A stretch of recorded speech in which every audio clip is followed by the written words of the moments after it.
I love it when the group goes on some tangent topics that are still kind of relating to what we're talking about, but the group excitement sort of says, let's take the training in this direction. And I allow for that. So I'm not super rigid with the schedule because of that, and because honestly, it often depends on the energy of the room, how we're feeling, and if everyone's wondering about a certain topic and it's a group discussion that we want to have, we'll have it at that time instead of saying, no, let's put it on the shelf and come back to it later.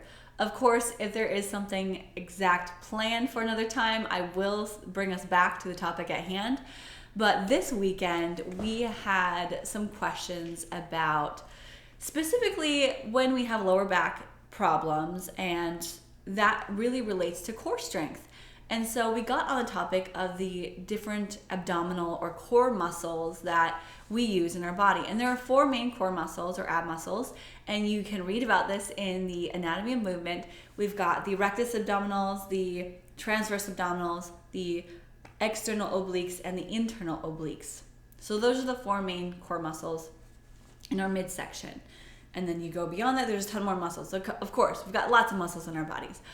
But the core muscles. And then what's the difference, and what are the best muscles to work, or what muscles do we need, what poses do we need to do in order to do poses such as crow pose, handstand, arm balances, and then floating forward.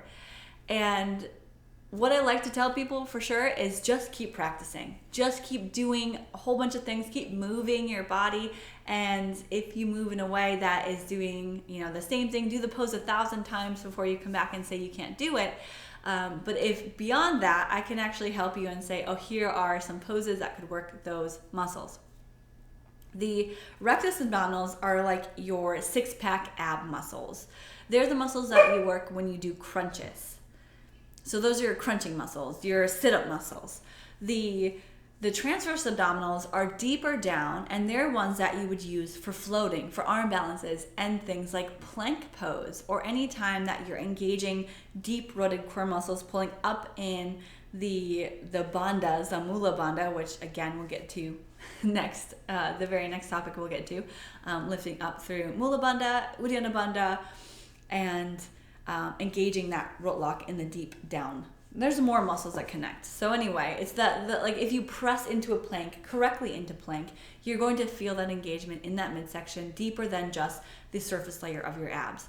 The obliques are what you feel when you side bend right and left. So they're helping, and they wrap around the sides of the body. So the front core muscles. And so we got on a little bit of a tour on how to do crow pose and how to feel the transverse abdominals, where those muscles are, and what poses we can practice to do them.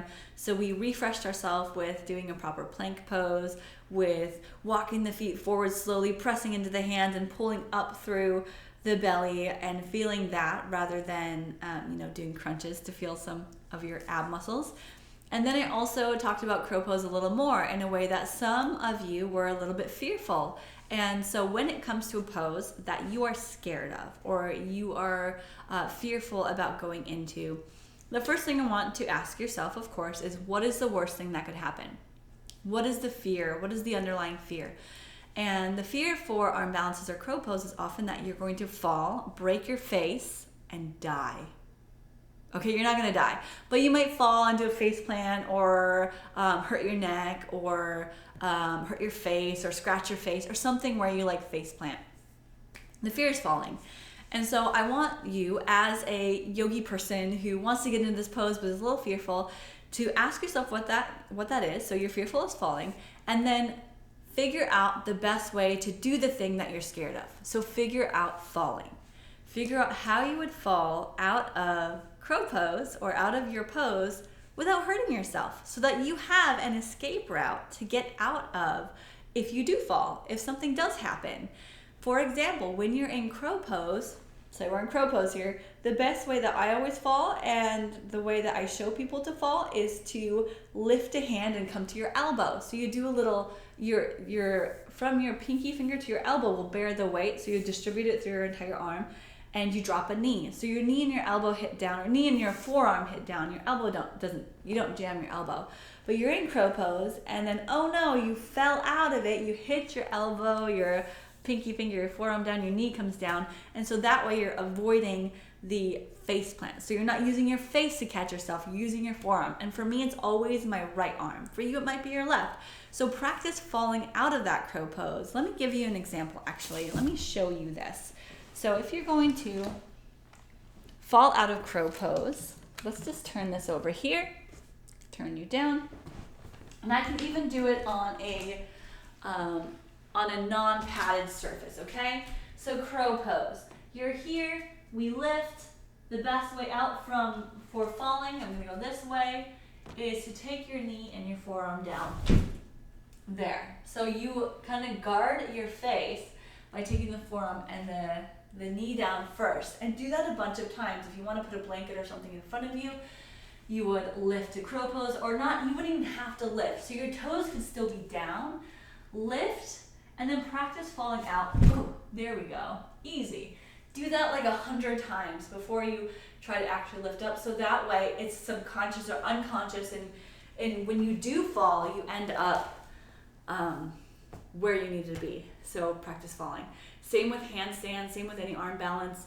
Find your escape route for that fearful thing that's catching you up. All right, so that is kind of what the tangent we went on for Sunday's class, and next video that I'm gonna make is the bandas. So we did go through those. I'll just go through those real quick. We have a handout on those and you can read through them as well.